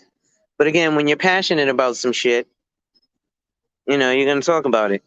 Like, let's think about it. Dudes will say, oh, they don't want to hear this shit. Niggas don't want to hear you talking this. And then, but I don't want to hear you send a fucking GoFundMe when your fucking homeboy gets shot. I don't want to hear you talk about this rapper, little get fucking strung out on drugs murder face was positive when he gets shot, and his last 16 songs were grr, grr, do lean, grr, grr, shoot a bitch, grr, grr, cow, cow. And you gonna tell me you want to hear what the fuck I'm saying? Fuck you. Dead ass. Cause y'all niggas, like I said, y'all listening to little overdose on lean, kill your mama face. That's what all these guys' names are now. Little fucking overdose. Lean. Talking about selling drugs and shit. Drug game ain't what it used to be. So if we're gonna talk about that shit and say when Pop Smoke got killed, he was so positive. How the fuck have you heard any of his music? Where was there positive? I've been chilling in the hotel lobby when I heard some niggas trying to line me. I ain't really trying to get your body. The nigga's name is Pop Smoke. He walks around in crip walks, which is actually a dance of war. It's a war dance. He says all this violent shit, and then he holds money phones to his ear. And you don't want to hear what the fuck I'm saying because I'm passionate. Yeah, fuck you too. I don't want to hear half the shit you talk about half the time neither, nigga. But you talk that shit. I don't want to hear about y'all niggas crying about bitches half the time. But y'all cry about that shit. I want to hear about your old days back in the past 30 years ago when you was 22 doing what you was doing. You washed up. Niggas is 60 years old and don't know how the fuck much they make a month, but they want me to be quiet, and I'm talking about financial security? Suck my dick. And niggas know who I'm talking to. So, come on, cuz. We gonna be writing exact. Let's be writing exact. I'm out here getting this chicken. I'm out here working. You doing fucking labor. I already talked about the fact that motherfuckers be on disability. Right? We don't like that shit. I got insurance for that. Right? It's hard to hear that shit, but actually try living that shit. Huh. Oh, now hearing that shit ain't so bad. When you actually got to live with, oh, somebody dies now. Like the girl got to live with her daddy dies. This girl's probably fucking homeless now. So if my words offend you, but do you think my words are more offensive than the actual condition she's living in? Nah, they ain't.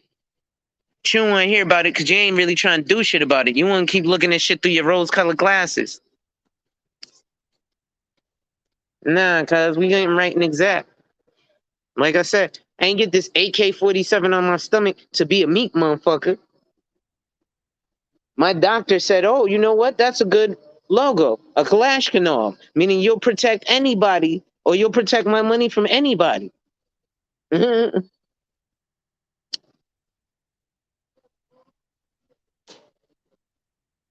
Shit's real.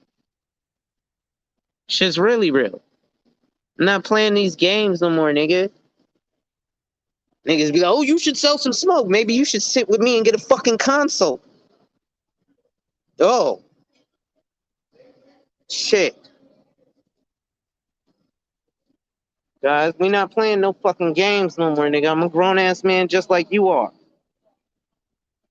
So, you know, y'all niggas take kindness for weakness. I'm a kind motherfucker. But there's a reason it took 2 niggas to shoot me 5 times in the middle of the fucking night. Niggas be like, we don't think you like that. Those are usually the niggas that are like that. Really.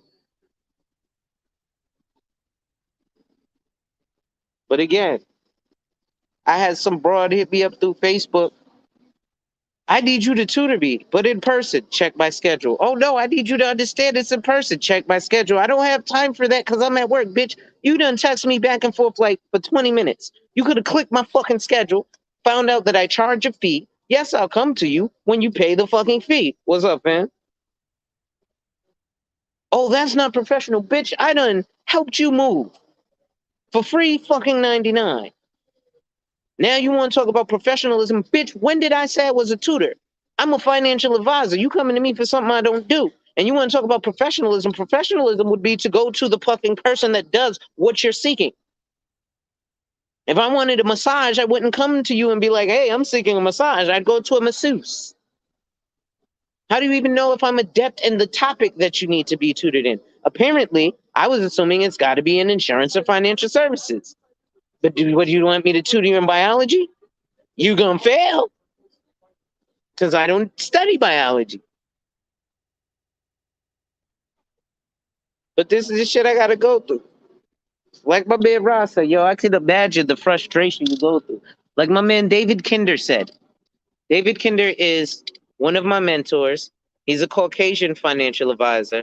And he was like, yo, I'll bet for you as a black financial advisor, life's pretty difficult. Because in order to get folks, you have to dress to the nines, whereas I can wear a t-shirt and jeans. I was like, yeah, for the Negro folk to listen to me, I got to be driving a Beamer Benz or Bentley. But then when I pull up in the Beamer Benz or Bentley to the Negro folk, you know what these fuck niggas say? Man, you don't know what it's like to be where I'm from, man. You grew up with a silver spoon in your mouth. You don't know what it's like to struggle. Man. So, again, that's that victim Olympics bullshit, right? Oh, the man put stuff in place. These white people did it. Okay, well, if the white people did it, why did Alonzo Herndon start a barbershop and an insurance company and a real estate company and die the richest man in fucking Atlanta in, what did he die, 1960 or 18 something? He was born in 1865 during the fucking Jim Crow era. There's a concept in insurance called infinite banking. So if we want to talk about all these trust funds and shit, because y'all niggas always talking about, I want to open up a trust fund. There's operative words in the shit you're speaking. What's the operative word in trust fund? And it ain't trust, homie. It's fund. You have to fund a trust fund. Guess the easiest way to use a concept called OPM, other people's money, to fund your trust fund. Life insurance. Oh shit, wait, it's actually on the life insurance application. Is this beneficiary going to be a trust? If so, what's the number of the trust fund? See, the first thing you have to do, and we've been browbeat as black folk to love Prime America and bullshit ass companies like that. Buy term and invest the rest, which is actually a great premise, but you're not an accredited investor and you don't have the money to invest, so you end up not investing, and then you buy a term policy and you underinsure yourself. There's a Yahoo Finance article that states black people buy more life insurance than white people. We buy it wrong. We generally buy 1 year to 2 years of our annual income, where white people buy 3 to 8 years worth of their annual income. The experts will tell you 15 years worth of your annual income. I will tell you 20 years. What does that mean? The average American making $50,000 a year needs $1 million policy just to cover 20 years of their lifestyle. Because 50,000 times 20 is 1 million. Holy shit, it's math. It's not just some nigga blowing smoke. Well, I am blowing smoke, but I did that double entendre intentionally. Ism in the building. Ism, man, you had folks spitting at you the other day, man. They was getting at you. That shit was funny. But it be like that, man. Don't worry about it, man. It causes for entertainment, man. So, the controversy is entertaining. The solid facts I'll pepper in every once in a while, but I'm also learning from Jim Crow Joe. If I don't speak negative to you niggas don't listen. How do I know that? Evidenced by Joe Biden going on the Breakfast Club saying, "You don't vote for me, you're not black." And this motherfucker got 89% of the black vote. And his nickname is Jim Crow Joe. Like, that's some shit. But, a lot of that is the fault of not you. It's the fault of us, the financial professional, the black financial professional.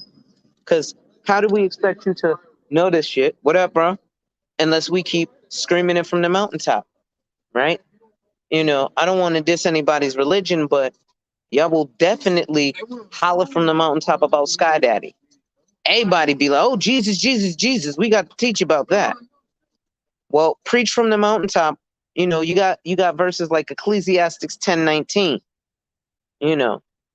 Where God even is telling. There's verses that say, if a man doesn't leave his family a legacy, that's a sin, right? And then you got the guys who say they're not Christians, they're Hotep, and we follow the Hotep Egyptian principles of Ma'at and Okay, but I don't need that life insurance. Well, then you're not following the principles of Ma'at, you fake ass Hotep. You might as well just say, "Bean pie, my brother." You ain't really pro-black like you say you are in all Egyptian Hotep. Why? Well, what the fuck do you think the pharaohs did when they built pyramids and put quantities of gold and quantities of money away for the afterlife? Oh, you mean that's another form of life insurance? I actually got into a conversation with a brother, and he was like, "Here's the difficulty. When you get into the concept and you get into the conversation with the Hotep dudes, they're gonna say, well, you gotta be careful with the wordplay. We didn't have money back then. Money is a concept. Fair enough, money is a concept, but it's currency. It's barter. Well, we had barter. We had trade. You did have barter or trade. You traded something for goods and services. A lot of it wasn't money, it was gold, it was currency, it was barter. So at the same time, prepare for fucking barter. Real shit. Leave a legacy. Now that's game. Fire. You know what I'm saying? Oh shit, y'all about to have a problem. We got some ism in the gumbo, Jack. You know what I mean? When we spit that ism in the gumbo, we about to hit that. We got Shorty Cross here singing for us. Bam. You know what I'm saying? Niggas would rather follow Nature Boy and Jim Jones.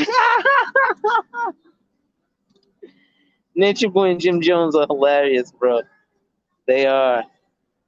That shit is crazy. But what are you gonna do, man? It's like I said, it's not that they would rather follow it. I was having a conversation with a dude and he was like, dudes aren't built for this. And I was like, they are, right? But it's not that they're not built for it. They don't know.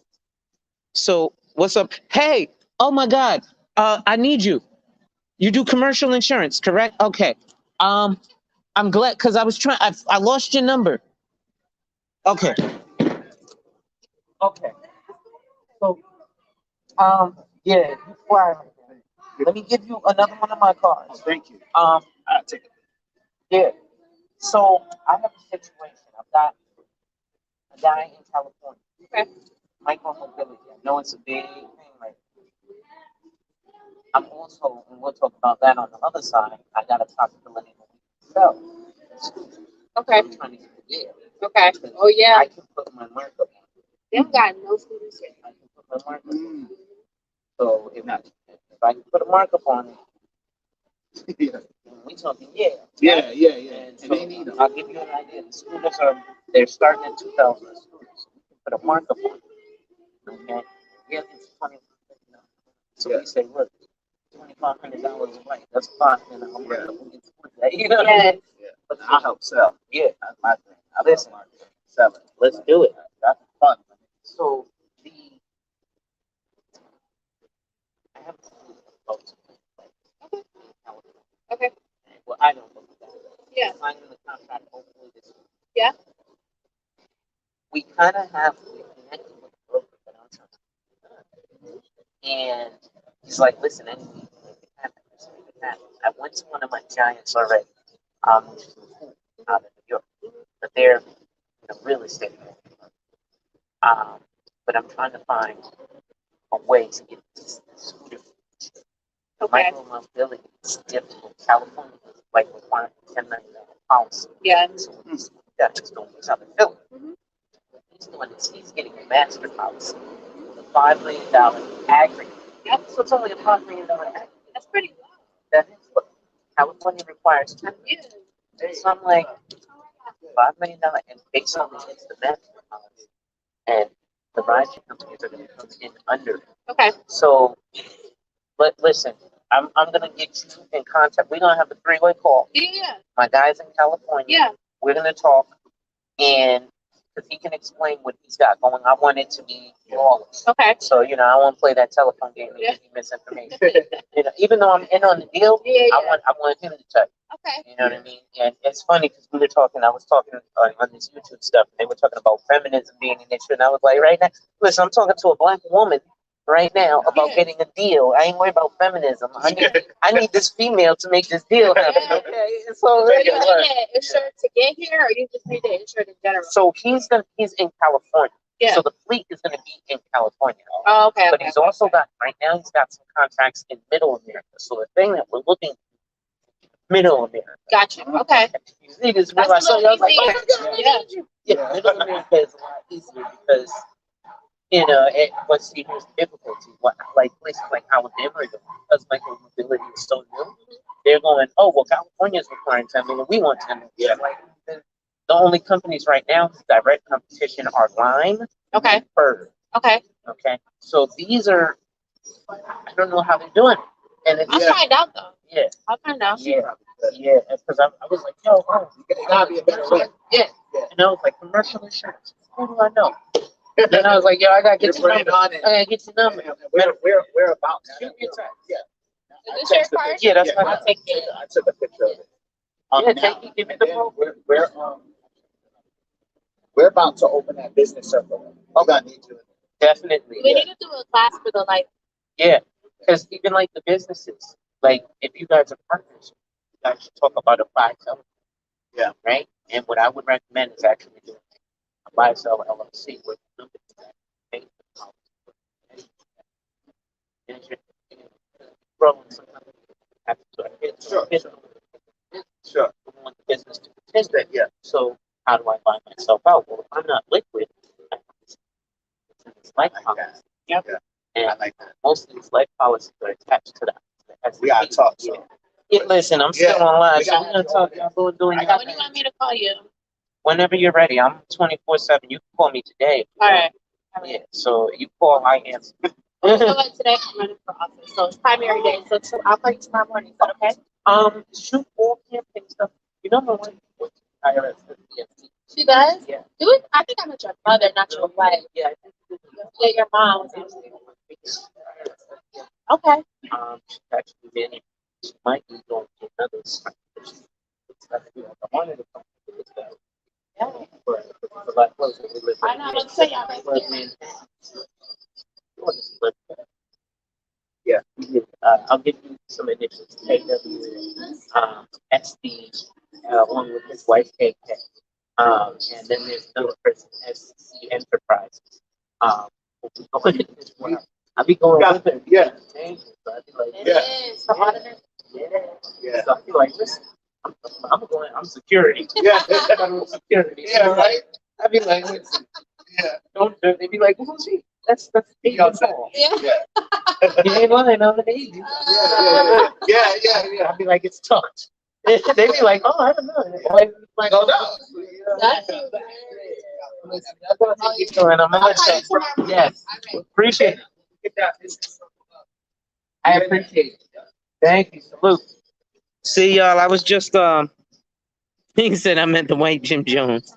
I'm sorry, y'all. I had to put the phone down for a second. I was actually talking a little business. So, yo, see, this is what I'm talking about. And now I got the person I need. Complex, if you there, bro, I just ran into the person that I was telling you about that I needed. And we about to make stuff pop. And this is love.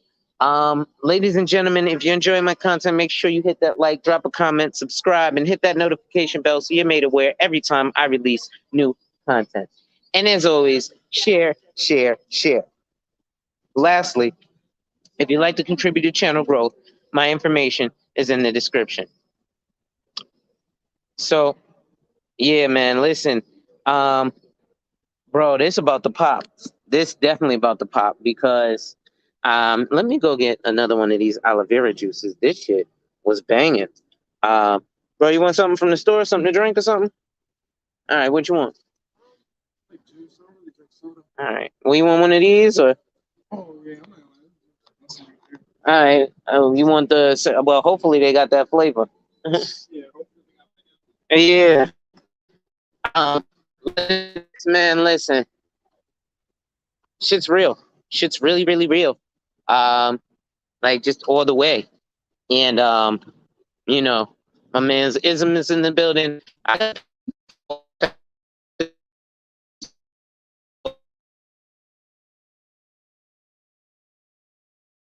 The other day, dude was like, "Oh, you a lame," and I'm like, "Okay, cool, I'll be that." But you know, that's your opinion. But how can I change that? I can't. What's up, cuz? I'm doing all right.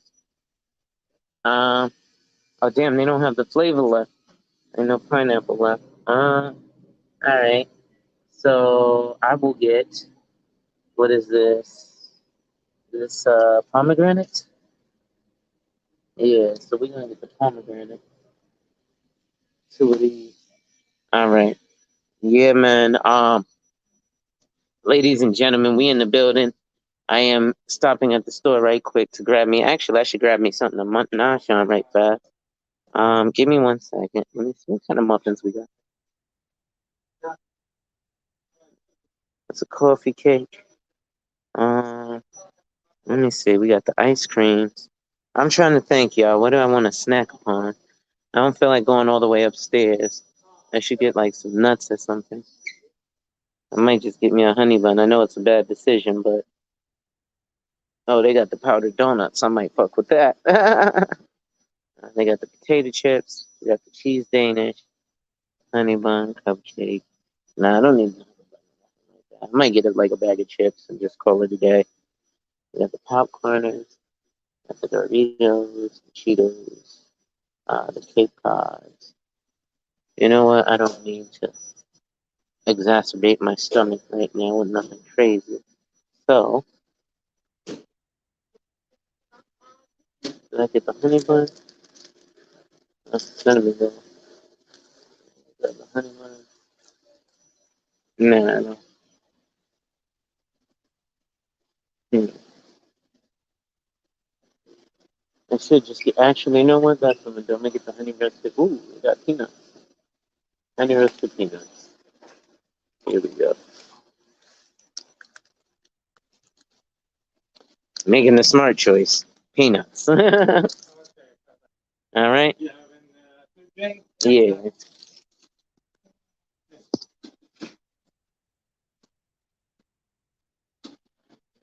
Thank you.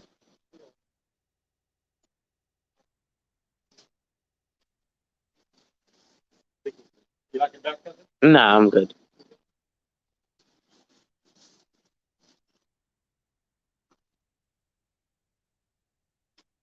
Thank you.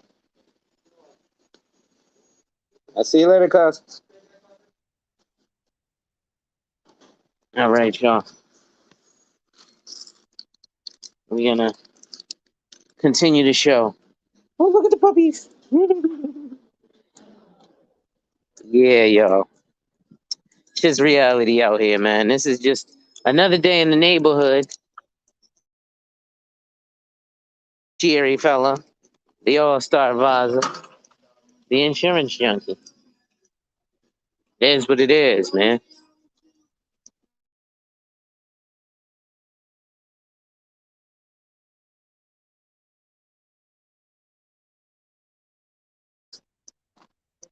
No, they didn't have the pineapple, but I got pomegranate.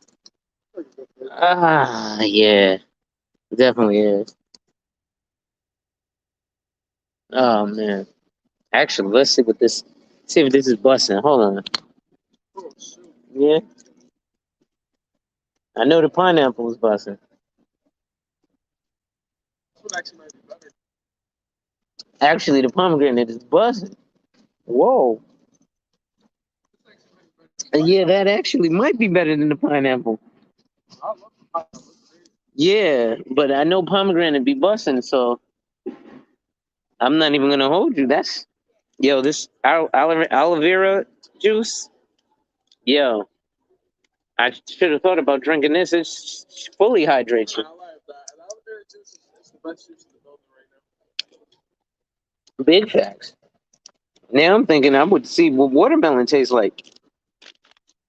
They got a watermelon flavor? I don't think so, but I'm saying if they do, that's gonna be some fly shit. You know, it's definitely gonna be some fly shit. So last thing I was talking about was exit strategy. And exit strategy is again how you're going to your time horizon and your financial goal, where you're going to leave those investments. So it doesn't always have to be, you know, at an X amount of dollar, but you should have a time frame. So the average investment is 20 years. Okay. And the average rate of return on the 20-year investment is 10%. So it's not huge margins that we're talking about, which is why the wealthy use preservation of capital as their goal for investing, not accretion. What do you say was the difference of perseverance and appreciation? So preservation of capital is that $100,000 that you put into the market or into the bank in 2020. In 2030, when you look at your bank statement, it will still say $100,000, but the spending power will have been cut in half. So it will be worth 50,000. So they play the stock market to make sure that when they put that $100,000 in, 10 years from now, it's still at least worth $100,000. Does that make sense? So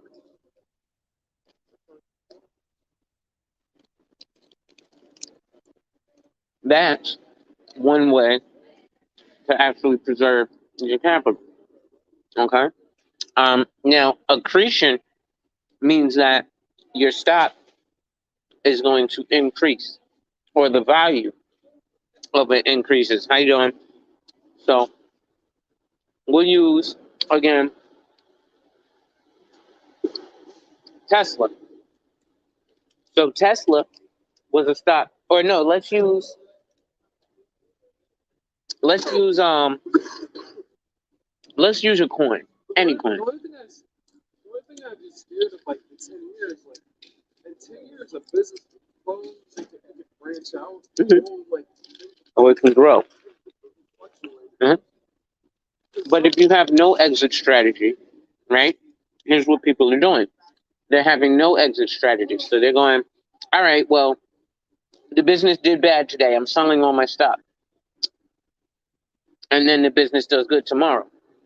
So you have to have that time horizon and weather out, okay, in this 10 years. Oh, yeah, because it can go to its lowest, and then I don't know, it can go to its highest. Exactly. Let's look at Tesla. Yeah. Remember, Tesla was at 1,600. It was climbing. Then it was like 400, 500. Then he released the Tesla truck, and then it blew up because everybody was putting in pre-orders for the Tesla truck. that nobody can afford, right? And again, I asked you, everybody was, oh, Tesla's going, because he's got SpaceX, and everybody was hyped about the fucking truck that looks like it should be on Roblox or Minecraft. So how's it going? So they took that. It's crazy because pre-order changes the whole game. It's like same thing with like, you remember like the PS5 fluctuation. Mm-hmm. Like the price went up right during the pre-order. That's when the major fluctuation came in March or What's up, bud? 5 cents Mm. But that's the same thing with the Tesla situation too, Mm. right? Like when they came out with that truck, like the whole market just fluctuated. Man, so there's your dollar, bro. Yeah. Yeah, So momentum is like a big thing. yeah. So that is, you have, and a lot of people have that concern. Well, 10 years is a long time, but having no exit strategy is where you get into a situation where, oh man, I sold it just before it went, just before GameStop happened. I should have just held on to it for a week later. Well, you didn't know, and you didn't have an exit strategy. So sometimes patience also has when it comes to business itself, it's a whole, you gotta have some sort of patience and self-awareness and an exit strategy, or multiple exit strategies. Multiple exit strategies. So many different situations,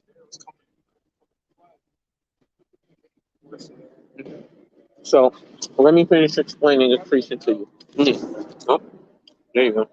Let me finish explaining accretion to you.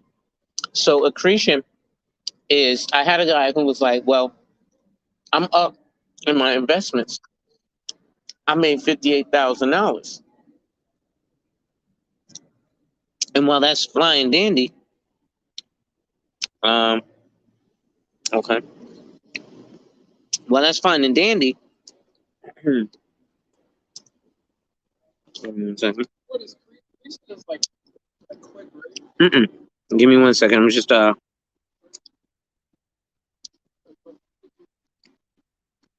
I'm just responding to a text message. But so accretion is, again, the guy says I'm up 58,000, right? And I'm like, oh, that's great.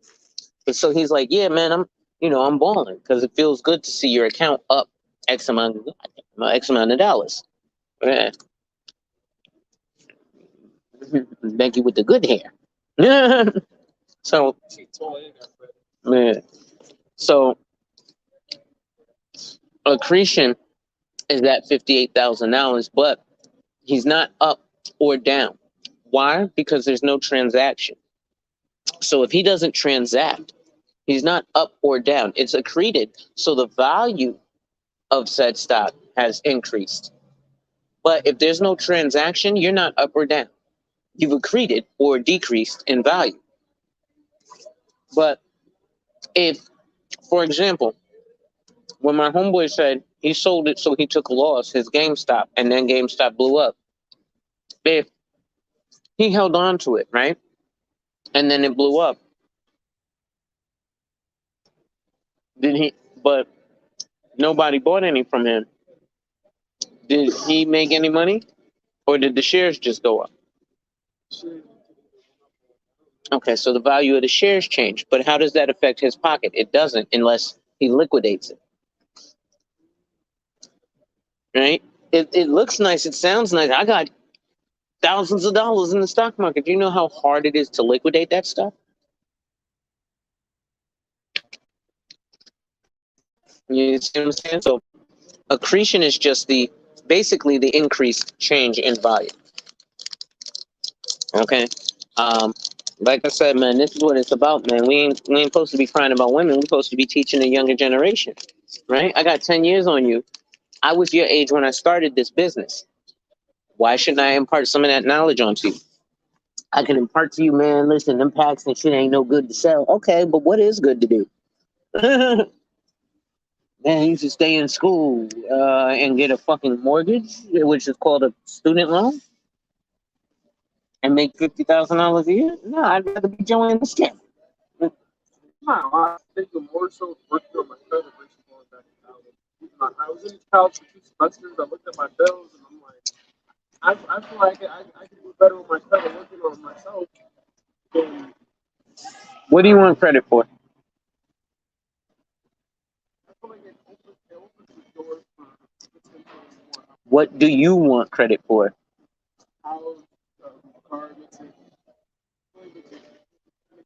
To get stuff, to get liabilities. liabilities, loans, etc. Okay. That's what most people do. Hey, listen, I'm not only have I affiliated with one of those credit repair companies, the 3-letter companies that I hate, I actually, with my insurance license in the state of Connecticut, am licensed to repair credit, to be a credit consultant. That's why I'd be like, don't just shit on a nigga who has an insurance license. There's a lot of shit we can do. Did you know that an insurance license allows you to be a bail bondsman? Oh, Yeah. that's insurance. Mm-hmm. That's insurance. So, yeah. But insurance is pretty boring, huh? Not when you out there being dogged bounty hunter chasing niggas with a gun. You mean you can do that? All I gotta do is get my insurance license? Yep. Insurance definitely is just as big as, or almost as big as banks. Same thing. Insurance companies are banks. Pull out your phone and go to Google. Google Mutual of Omaha Bank. How do you pronounce it? Mutual, M-U-T-U-A. Oh, Mutual of Omaha. Omaha. Mm-hmm. Yep, Omaha! Like Peyton Manning. You can't even really do anything with that insurance as a whole. Yes, you can, but you can do so much more with it. I mean, it does technically makes everything cheaper in a sense, too. It's like going to pay your hospital bill versus having insurance. Well, health insurance is a scam. Health insurance is made to screw people. That's why hospital bills are so fucking high. Is that higher if you don't have insurance, though? Yes, but that's because the insurance companies were in bed with Richard Nixon. And so with that like vaccine indemnification shit, they also have like a master policy or a price list in all hospitals. And the hospitals just have random price lists. Like it might cost you $1,000 for a Motrin at St. Raphael's and $5,000 for an aspirin at Yale. Out of pocket. They make those prices astronomical so that you're forced to get health insurance. So then the health insurance companies force you to pay these premiums, and they have these exorbitant. The insurance companies don't pay that. And you have to pay them whenever, and you also have to pay them even when you don't need them. Mm-hmm. So in the long run, you might be actually spending more. In some cases. In most cases, yes. But the thing about that is life insurance is the exact opposite. Unfortunately, due to health insurance being such a racket and the way insurance is marketed in general, people don't want to have that conversation. It's either scary because they think life insurance is only a death check, or, it's confusing as shit. It's also the fear of death draws people away from the conversation. Mm-hmm. That's why we call it life insurance and not death insurance. But it's just like, Death insurance. yeah. But just like car insurance isn't car insurance; it's car accident insurance. But if we actually called it what it was, car accident insurance, nobody would. Yeah, they'd be like, car accident insurance. I don't want to get into a car accident. I've had people tell me, I don't want to buy this life insurance policy because I think somebody's going to try and kill me for the money. Okay, let's go play lotto, because you play lotto every day and you still ain't won. But you still every day go to the fucking corner store. Let me get my 1, 2, 3, 6, 7, 8, 4, 5, 10.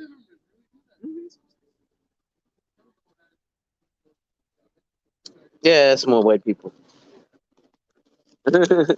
We don't buy sophisticated enough or large enough policies It's hard enough to get black folk to buy $250,000 worth of life insurance, which is nothing. Last year, during the pandemic, right? $600 billion worth of life insurance proceeds were paid out onto the street. Of that, guess how many of that 600 billion went to the black community? Right, small. I only know one person. 1 billion. I know one person that got a big check because their father died. Mhm. And I'm not allowed to that cousin's mixed though. Mm. But that is like that is Yeah, I don't really hear like getting a big check. They'd be like, "Oh, she had life insurance," but it'd be like a $50,000 policy. Give me 1 second.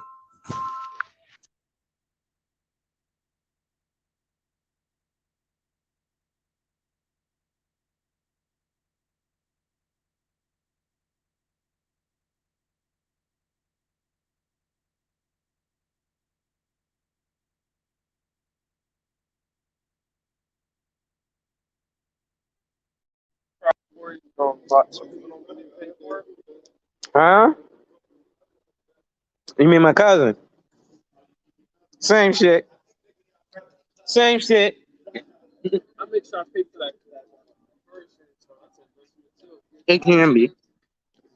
Ladies and gentlemen, I'm about to hop off. So remember, white bass, work in progress every day and see success. White bass, work in progress every day and see success. White bass, work in progress every day and see success. And remember, when people challenge you, they don't challenge you to challenge you, but they challenge you to challenge you. Accept the challenge. Salute. Anything to say?